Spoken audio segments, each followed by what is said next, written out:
Bonjour et bienvenue dans une nouvelle consultation de Dr Sales. S'il y a bien une chose qui me mine au quotidien, c'est la mauvaise réputation des vendeurs. Et ceux qui me connaissent savent très bien que je n'ai de cesse que de combattre ces clichés qui leur collent à la peau. Parmi ceux-là, il y en a un auquel je veux m'attaquer aujourd'hui et qui est sous son couvert apparemment flatteur est peut-être le plus pernicieux et celui qui donne la plus mauvaise image de notre métier. Non seulement cela nous donne une image fausse, mais en plus une image délétère pour la profession.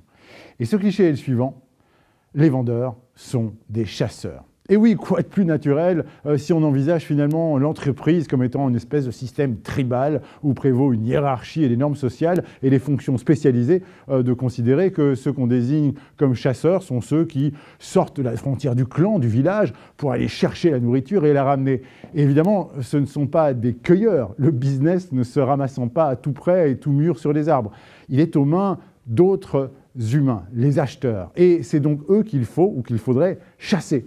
D'ailleurs, c'est une division très nette de la tâche commerciale aujourd'hui que d'avoir des équipes orientées plutôt chasse, prospection, ouverture de marché, démarchage, et de l'autre côté, élevage, entretien du client, développement de son chiffre d'affaires et de sa rentabilité, de sa loyauté et de son pouvoir d'influence pour créer de ce qu'on appelle la lead generation.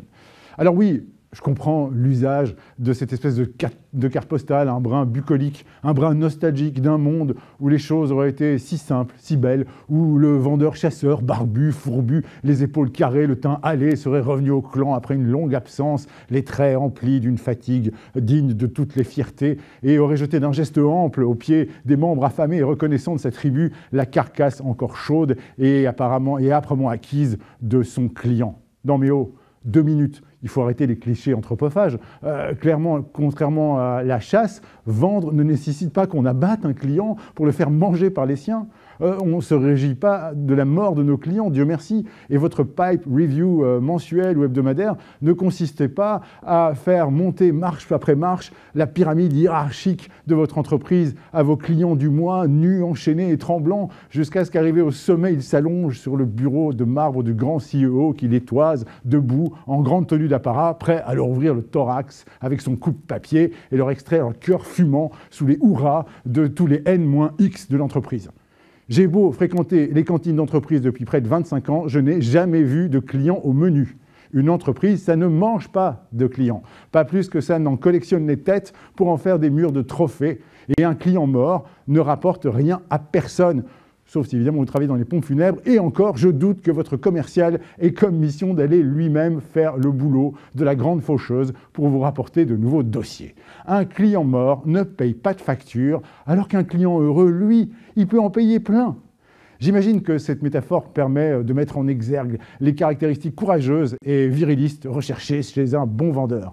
Comme le chasseur, il ignore la peur, le doute, il s'est donné de lui-même, il est empli de courage, d'énergie, de fougue, il ne recule pas, il ose. Il va plus loin que ses forces pour pouvoir fournir l'effort salutaire à ramener le gibier. Mais, je suis désolé, continuer à envisager les vendeurs comme une fonction purement alimentaire est une erreur. Pour une bonne et simple raison, aucune entreprise au monde ne consomme du client. Nous ne mangeons pas le client, nous ne buvons pas le client, et le client n'est pas une sorte de matière première que nous devons ingérer pour grandir. Non, c'est ce que le client nous donne qui nous fait vivre, et il doit nous donner de plein gré. Nous ne voulons pas le prendre, nous ne voulons pas le traire, nous ne voulons pas le tondre, ou ni même le déposséder de quoi que ce soit contre sa volonté, parce qu'à ce moment-là, il ne s'agirait plus de vente, mais de vol, il ne s'agirait plus de business, mais d'escroquerie. Et pourquoi cette image est délétère, même si elle est un peu séduisante? D'abord, parce que nous projeter en chasseurs légitime tous nos comportements violents et retors, où seul le résultat compterait. Nous continuerions à trouver normal de ruser, de tendre des pièges, de rabattre nos proies vers nos filets et nos raies sans la moindre réserve. Nous entretiendrons du coup une vision cynique, froide et égoïste et finalement très peu écologique de la vente qui devient de plus en plus incompatible avec les besoins de notre époque. Ensuite, parce qu'en faisant ça, nous légitimons aussi la méfiance de nos clients. Si les clients sont des proies, nous sommes des prédateurs. Si vous étiez un cerf ou un sanglier, est-ce que vous ouvririez votre tanière au premier chasseur venu? Non. Si nous adoubons ce cliché, même pour nous faciliter le recrutement d'un individu capable et motivé, nous donnons à nouveau 1000 fois raison à la totalité des autres clients proies potentiels de se méfier de nous en permanence. Et comme nous sommes tous nous-mêmes clients d'une façon ou d'une autre, nous nous sentirions le droit de pratiquer une autodéfense systématique envers le moindre mouvement esquissé par un vendeur. Partons du principe qu'ils nous veulent du mal. Nous allons en retour déployer des efforts de sioux pour ne pas nous laisser faire, pour ne pas le laisser gagner. Et nous allons nous-mêmes légitimer nos envies de payer le moins possible, d'obtenir un max de discount, de rabais, parce que ce n'est que justice, le prédateur mangera maigre, bien fait pour lui.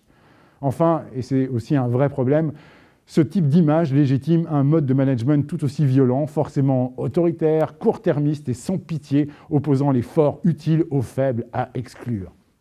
Mais alors, s'ils ne sont pas apparentés aux chasseurs, d'où les vendeurs peuvent-ils tirer leur courage, leur persévérance, leur énergie toujours renouvelée?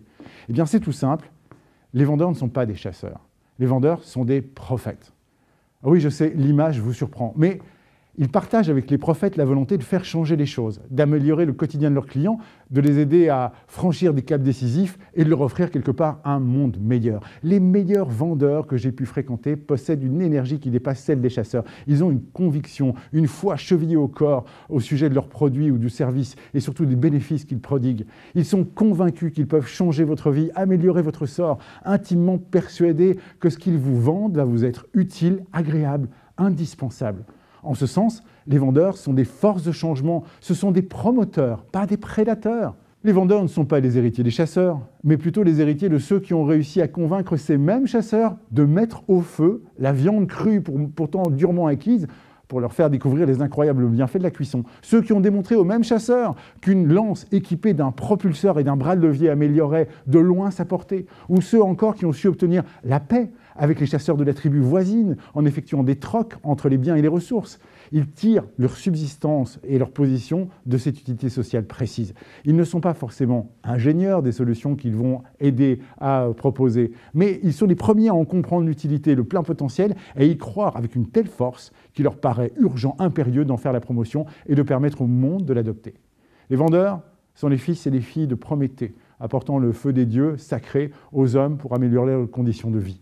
Ainsi, c'est par les vendeurs et non par les chasseurs que se sont propagées les techniques agricoles et l'adoption des outils. C'est par la nécessité de pouvoir compter les têtes de bétail pour des échanges de propriétés et des échanges commerciaux que les bases de l'arithmétique puis de l'écriture ont été posées. Nous devons à la vente et au commerce les plus grands progrès de notre humanité. Sans vendeurs porteurs de foi et d'espoir de changement, il n'y aurait eu aucune révolution agraire, culturelle, sociale, artistique, industrielle ou même numérique. Sans vendeurs, il n'y a pas de diffusion de l'innovation. Entre les premiers fous génies qui inventent et la masse incommensurable des sceptiques qui doutent et qui rejettent, les vendeurs font le lien.